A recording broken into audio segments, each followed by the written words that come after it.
അവിടുത്തെ സ്വഹാബത്ത് ഹിജറ പോയത്, ആദ്യത്തെ ഹിജറ അബിഷീനിയയിലേക്ക് നടത്തിയതും അവിടെ ഉണ്ടായിരുന്ന ഫിത്നയും ഫസാദും ഒക്കെയാണെന്നല്ല നമ്മൾ വിശദീകരിച്ചു. ഇനിയാണ് നമ്മൾ പറഞ്ഞത്. ഞാൻ എപ്പോഴും പറയുന്നത് പോലെ ഒരു സുപ്രഭാതത്തിൽ മുത്തുനബി സല്ലല്ലാഹു അലൈഹി വസല്ലമ തങ്ങളെ മക്കയിലെ ശത്രുക്കൾ, ഇസ്ലാമിന്റെ ശത്രുക്കൾ അവിടെ ഹബീബാ നബി സല്ലല്ലാഹു അലൈഹി വസല്ലമ തങ്ങളെ പ്രയാസപ്പെടുത്തി. നബി തങ്ങൾ അങ്ങോട്ട് ഹിജറ പോയി എന്നല്ല, അതല്ല ചരിത്രം. ഞാൻ എപ്പോഴും പറയാറുണ്ട്, മുത്തുനബി സല്ലല്ലാഹു അലൈഹി വസല്ലമ തങ്ങളും 40-ാമത്തെ വയസ്സിൽ നബി തങ്ങൾ ഇസ്ലാമിക പ്രബോധനവുമായി മുന്നോട്ട് വന്നപ്പോൾ അവിടെ മുതൽ തുടങ്ങിയതാണ് നബി തങ്ങളോട് ശത്രുക്കളുടെ അദാവത്ത്, ശത്രുത. നമ്മളൊക്കെ ചില വിഷയങ്ങൾ വരുമ്പോ, ഉദാഹരണം പറഞ്ഞാല്, പെമ്പർനോള് നമ്മളെ ചീത്ത പറഞ്ഞു, പെമ്പർനോള് നമ്മളെ ചീത്ത പറഞ്ഞു. അപ്പൊ നമ്മൾ പറയാണ്, ഇജിന്നെ ചീത്ത പറഞ്ഞതിന് ഞാൻ ഒരു ഗൗരവത്തിലും എടുക്കുന്നില്ല. കാരണം മുത്തുനബിതങ്ങൾ ഇതിനേക്കാൾ വലുത് സഹിച്ചിട്ടുണ്ടല്ലോ, മുത്തുനബിതങ്ങൾക്കും ഇങ്ങനെ പ്രയാസങ്ങൾ ഉണ്ടായിട്ടുണ്ടല്ലോ. ഒരിക്കലും നാം നമ്മുടെ വിഷമവും മുത്തുനബിതങ്ങളുടെ വിഷമവും തമ്മിൽ ഒരിക്കലും കൂട്ടാൻ പാടില്ല. അതല്ലെങ്കിൽ നമ്മുടെ സുഹൃത്തുക്കൾ നമ്മൾ ചീത്ത പറഞ്ഞു എന്ന് കൂട്ടുക. അവ നമ്മൾ പറയാണ്, മുത്തുനബിതങ്ങളെയും ചീത്ത പറഞ്ഞിട്ടുണ്ടല്ലോ. മുത്തുനബിതങ്ങൾ സഹിച്ചതിന്റെ ഒരംശം അവിടുത്തെ കാലിന്റെ ചുവട്ടിൽ നിന്ന് തൊയിഞ്ഞു വീഴുന്ന ചെറിയ ചെറിയ കുഞ്ഞു മണൽത്തരികൾ ഉണ്ടല്ലോ, അതിനോട് പോലും അതിനെ ലക്ഷക്കണക്കിന് കഷ്ണങ്ങളാക്കി, ആ ലക്ഷക്കണക്കിൽ നിന്ന് ഒന്നിനെടുത്ത് കോടികളാക്കി, ആ കോടികളിൽ നിന്ന് ഒന്നിനെടുത്ത് കൊക്കോടികളാക്കി മാറ്റിയാലും അത് എത്ര കഷ്ടം ചെറുതാകുന്നുവോ അതിനേക്കാളും വളരെ നിസ്സാരമായത് മാത്രമേ നമ്മളൊക്കെ സഹിച്ചിട്ടുള്ളൂ. മുത്തുനബി തങ്ങൾ അത്രയും കഷ്ടപ്പെട്ടിട്ടുണ്ട് സല്ലല്ലാഹു അലൈഹി വസല്ലം. നബി തങ്ങളുടെ വിശുദ്ധമായ പരിശുദ്ധമായ മതം സ്വീകരിച്ചതിന്റെ പേരിൽ നബി സല്ലല്ലാഹു അലൈഹി വസല്ലമ തങ്ങളുടെ അനുയായികളെ കൊന്നുകളഞ്ഞ രംഗം അല്ലേ. ആദ്യമായി അവര് അടിമകളെ കൊന്നുകളഞ്ഞു. സനീറ എന്ന് പറയപ്പെടുന്ന പെൺകുട്ടിയെ 2 കണ്ണുകൾ കുത്തിപ്പൊട്ടിച്ചു. മഹാനാകുന്ന ബിലാൽ ഇബ്നു റബാഹ് എന്ന അടിമയെ അവരടിച്ചവശനാക്കി മാറ്റി. അതുപോലെ തന്നെ ഖബ്ബാബ് റളിയല്ലാഹു അൻഹു എന്ന അടിമയെ തീയിലേക്ക് വലിച്ചെറിഞ്ഞു. മഹാനാകുന്ന യാസിർ എന്ന അടിമയെ അവർ കൊന്നുകളഞ്ഞു. യാസിർ എന്നവരുടെ ഭാര്യയായ സുമയ്യ എന്ന അടിമയെ കൊന്നുകളഞ്ഞു അവർ. അതുപോലെ തന്നെ അമ്മാറിനെ അവർ വല്ലാതെ ഉപദ്രവിച്ചു. അബ്ദുള്ള എന്ന കുട്ടിയെ കൊന്നുകളഞ്ഞു. അതുപോലെ തന്നെ ലുബൈന എന്ന് പറയപ്പെടുന്ന പെൺകുട്ടിയെ അവർ കൊന്നുകളഞ്ഞു. ഇങ്ങനെ ക്രൂരമായി അടിമകളെ കൊല ചെയ്യുകയും അതേപോലെ തന്നെ ക്രൂരമായി മർദ്ദിക്കുകയും പീഡിപ്പിക്കുകയും പ്രയാസപ്പെടുത്തുകയും ചെയ്ത ഒരു വല്ലാത്തൊരു സന്ദർഭം മക്കയുടെ മണ്ണിൽ കഴിഞ്ഞു കടന്നപ്പോൾ ആണ് പിന്നീട് അബൂലഹബിന്റെ മക്കള് അവർ 2 ഭാര്യമാരായ മുത്തനബി തങ്ങളുടെ മക്കളായ റുഖിയ ബീവിയെയും ഉമ്മു കുൽസു എന്നവരെയും തലാഖ് ചൊല്ലുന്നത്. ആ റുഖിയെ ഉസ്മാൻ ബിൻ അഫ്ഫാൻ തങ്ങൾ കെട്ടുന്നത്. പിന്നീട് ഉസ്മാൻ ബിൻ അഫ്ഫാൻ തങ്ങളുടെ ശത്രുത പുലർത്തിയപ്പോൾ അവർ 11 ആണുങ്ങളും 4 പെണ്ണുങ്ങളും അടങ്ങിയ സംഘം അബിഷീനിയയിലേക്ക്, നജ്ജാശി രാജകുടുംബം ഭരിച്ചുകൊണ്ടിരിക്കുന്ന അബിഷീനിയയിലേക്ക്, അസ്ഹമത്ത് ഭരിക്കുന്ന അബിഷീനിയയിലേക്ക് ഹിജറ പോകുന്നതും അവിടെ സന്തോഷത്തിൽ കഴിയുന്ന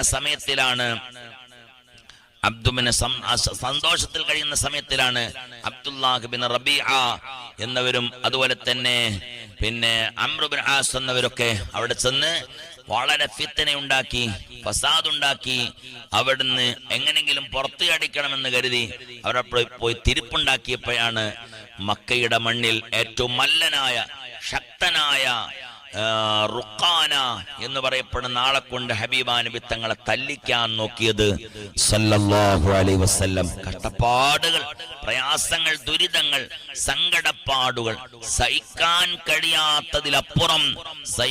കഴിയുന്നതിലപ്പുറമാണ് ഹബീബാ നബി സല്ലല്ലാഹു അലൈഹി വസല്ലമ തങ്ങള് പ്രയാസങ്ങൾ സഹിച്ചത്, വിഷമങ്ങൾ സഹിച്ചത്, സങ്കടപ്പാടുകൾ സഹിച്ചത് പറഞ്ഞു തീർക്കാനോ പാടിത്തീർക്കാനോ കഴിയാത്ത വിധമാണ്. കരുണക്കടലായ റബ്ബ് അവിടത്തോടുള്ള പ്രണയം മഹബ്ബത്ത് അല്ലാഹു നമ്മുടെ ഹൃദയത്തിൽ വർദ്ധിപ്പിച്ചു തരട്ടെ. അവിടം വരെയാണ് നമ്മൾ എത്തിയത്. ബാക്കി നമ്മൾ തുടരുന്നു.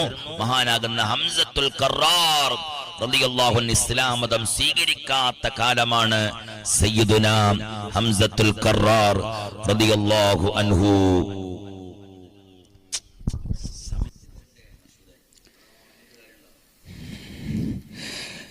വെള്ളക്കല്ലിൽ കൊത്തിമനഞ്ഞൊരു മീസാൻ കല്ല്, വെള്ളയണിഞ്ഞൊരു കൗമിനെ നോക്കി കാട്ടിലിരിപ്പുണ്ട്. വെള്ളക്കല്ലിൽ കൊത്തിമനഞ്ഞൊരു മീസാൻ കല്ല്, വെള്ളയണിഞ്ഞൊരു കൗമിനെ നോക്കി കാട്ടിലിരിപ്പുണ്ട്. ആറടി മണ്ണിൻ ആഗതനാകാൻ ആവിധമാം കൊണ്ട് ആദിപെരുത്തൊരു സ്വാഗതമോദി ചലനമിടയ്ക്കുണ്ട്. വെള്ളക്കല്ലിൽ കൊത്തിമനഞ്ഞൊരു മീസാൻ കല്ല്, വെള്ളയണിഞ്ഞൊരു കൗമിനെ നോക്കി കാട്ടിലിരിപ്പുണ്ട്. ഹബീബാ നബി മുഹമ്മദ് മുസ്തഫ സല്ലല്ലാഹു അലൈഹി വസല്ലം, ഞാൻ പറഞ്ഞല്ലോ, പ്രയാസങ്ങൾ, ദുരിതങ്ങൾ, സങ്കടങ്ങൾ അനുഭവിക്കുന്ന ഒരു വല്ലാത്ത കാലം. റുഖാന ഹബീബാ നബി സല്ലല്ലാഹു അലൈഹി വസല്ലം തങ്ങളുമായി ഒരു ശക്തി പ്രകടനമൊക്കെ അവിടെ നടത്തി. പക്ഷെ റുഖാന പരാജയപ്പെട്ടു. റുഖാൻ ഇസ്ലാമിൽ കടന്നു വന്ന വലിയൊരു സംഭവം അവിടെ നടന്നിട്ടുണ്ട്. ഏതായിരുന്നാലും പോട്ടെ. പിന്നീട് ഹംസത്തുൽ കറാർ റളിയല്ലാഹു അൻഹു. ആരാണ് ഈ ഹംസത്തുൽ കറാർ റളിയല്ലാഹു അൻഹു? നബി സല്ലല്ലാഹു അലൈഹി വസല്ലമ തങ്ങളുടെ വാപ്പയുടെ സഹോദരനാണ് ഹംസത്തുൽ കറാർ റളിയല്ലാഹു അൻഹു. അതായത് അബ്ദുൽ മുത്തലിബ് എന്നവരുടെ മകനാണ് ഹംസത്തുൽ കറാർ റളിയല്ലാഹു അൻഹു. ഖുറൈശിയാണ്. മുത്തനബി സല്ലല്ലാഹു അലൈഹി വസല്ലമ തങ്ങളുടെ വാപ്പയുടെ സഹോദരനുമാണ്. അതായത് വാപ്പയുടെ സഹോദരനാണ് ആര്? മഹാനായ ഹംസത്തുൽ കറാർ. വാപ്പയുടെ എളാപ്പയാണ്, വാപ്പയുടെ അനുജനാണ്. അബ്ദുള്ള എന്ന ഉപ്പയുടെ അനുജനാണ് ആര്? ഹംസത്തുൽ കറാർ റളിയല്ലാഹു അൻഹു. ഹംസത്തുൽ കറാർ അബ്ദുള്ളയെ പോലെയല്ല, ഒരു സൗമ്യ സ്വഭാവത്തിന് ഉടമയല്ല. നല്ല ധീരനാണ്, നല്ല മല്ലനാണ്, നല്ല ശക്തനാണ്, മസിൽ പവറുള്ള, നല്ല ഹൈറ്റുള്ള, ഉയരമുള്ള, നല്ല തടിയുള്ള മനുഷ്യനാണ് മഹാനായ ഹംസത്തുൽ കറാർ റളിയല്ലാഹു അൻഹു. അവര് ഇസ്ലാം മതം സ്വീകരിച്ചിട്ടില്ല. നല്ല നായാട്ടുകാരനായിരുന്നു അദ്ദേഹം, നല്ല അമ്പയും മഹാനായ ഹംസത്തുൽ കറാർ. ഹംസത്തുൽ കറാറിന്റെ എപ്പോഴും ഹംസത്തുൽ കറാറിന്റെ കയ്യില് അമ്പും വില്ലും കാണും. നല്ല വാക്ക് ഉച്ചരിക്കുന്ന, ആളുകളെ നല്ലതുപോലെ സംസാരിച്ച് കീഴ്പ്പെടുത്താൻ കഴിയുന്ന ആളായിരുന്നു ഹംസത്തുൽ കറാർ റളിയല്ലാഹു അൻഹു. ആ ഹംസത്തുൽ കറാർ നായാട്ടിന് പോയ സന്ദർഭം നോക്കണേ. ഹംസത്തുൽ കറാർ നായാട്ടിന് പോയി. ആരുമില്ല മക്കത്ത്. മക്കയിൽ സഹാബത്തിൽ ഭൂരിഭാഗം ആളുകൾ അങ്ങോട്ടും ഇങ്ങോട്ടൊക്കെ പോയിരിക്കാൻ. ആ സമയത്തിൽ അബൂജഹലും പാർട്ടിയും തീരുമാനിച്ചു, മുഹമ്മദിനെ വെറുതെ വിട്ടാൻ പറ്റൂല, മുഹമ്മദിനെ കൊല്ലരുത്. കൊന്നാൽ ആരെതിരാകും? നേരത്തെ പറഞ്ഞതുപോലെ ശത്രുക്കൾ എതിരാകും. നോക്കൂ നിങ്ങൾ, അബൂജഹലും പാർട്ടിയും ചെയ്തത് ആദ്യം അടിമകളെ കൊന്നതാണ്. എന്തേ മറ്റുള്ളവരെ കൊല്ലാഞ്ഞത്? അബൂബക്കർ സിദ്ദീഖ് തങ്ങളെ കൊല്ലാഞ്ഞത്, ഉസ്മാൻ ഇബ്നു അഫ്ഫാൻ തങ്ങളെ കൊല്ലാഞ്ഞത്? അതൊക്കെ കൊന്നാൽ കുടുംബം ചോദിക്കാൻ വരും. അപ്പൊ ആരും ചോദിക്കാൻ വരാത്ത അടിമകളെ കൊന്നുകളഞ്ഞു. പിന്നീടാണ് സ്വഹാബത്തിന്റെ മെക്കിട്ട് കൈവച്ചപ്പോഴാണ് സ്വഹാബത്ത് എന്തായത് നാട് വിട്ടുപോയത്. അപ്പൊ അബൂജഹലും പാർട്ടിയും തീരുമാനിച്ചു, മുഹമ്മദ് നാട് വിട്ടുപോണെങ്കിൽ മുഹമ്മദിനെ പിത്തനുണ്ടാക്കലല്ലാതെ രക്ഷയില്ല. സ്വഹാബത്തിന് നാട് കടത്തിയല്ലോ. എവിടേക്ക്? അബ്സീനയിലേക്ക് നാട് കടത്തിയല്ലോ. അപ്പൊ അബ്സീനയിലേക്ക് സ്വഹാബത്ത് നാട് കടത്തിയപ്പോൾ ഇനി മുഹമ്മദ് ഈ മക്കയിൽ നിന്ന് വിടണമെങ്കിൽ മുഹമ്മദിനെ എന്താക്കണം? കൊല്ലരുത്. കൊന്നാൽ ആര് ശത്രുക്കളാവും? മുഹമ്മദിന്റെ അനുയായികളുണ്ട്, മുഹമ്മദിന്റെ കുടുംബമുണ്ട്, ഖുറൈശികള്, അതുപോലെ തന്നെ ബനൂ സഗറ ഗോത്രങ്ങള്, അതുപോലെ തന്നെ ബനൂ കിലാബ് ഗോത്രങ്ങള്, അതുപോലെ തന്നെ ബനൂ വഹബ് ഗോത്രങ്ങള്. ഇവരൊക്കെ ഹബീബാ നബി തങ്ങളുമായി ബന്ധപ്പെട്ട ഗോത്രങ്ങളാണ്. അവരൊക്കെ എതിരാകും.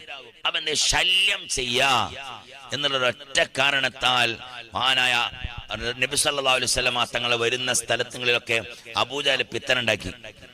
അബൂജഹൽ ഒറ്റക്ക് ഒരു ദിവസം ഹബീബ നബി തങ്ങൾ വരുമ്പോൾ നല്ല മണൽ കൂട്ടിയെടുത്തു, ഒരു പാത്രത്തിലാക്കി.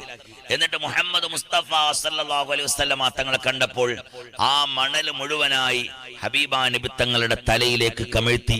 ആദ്യം ചെയ്ത പണി അതാണ്. അബൂജഹലാണ് ആദ്യം ആ പണി നടത്തിയത്. മണലെടുത്ത് ഹബീബ നബി തങ്ങളെ ഉപദ്രവിക്കാനുള്ള തുടക്കമാണത്.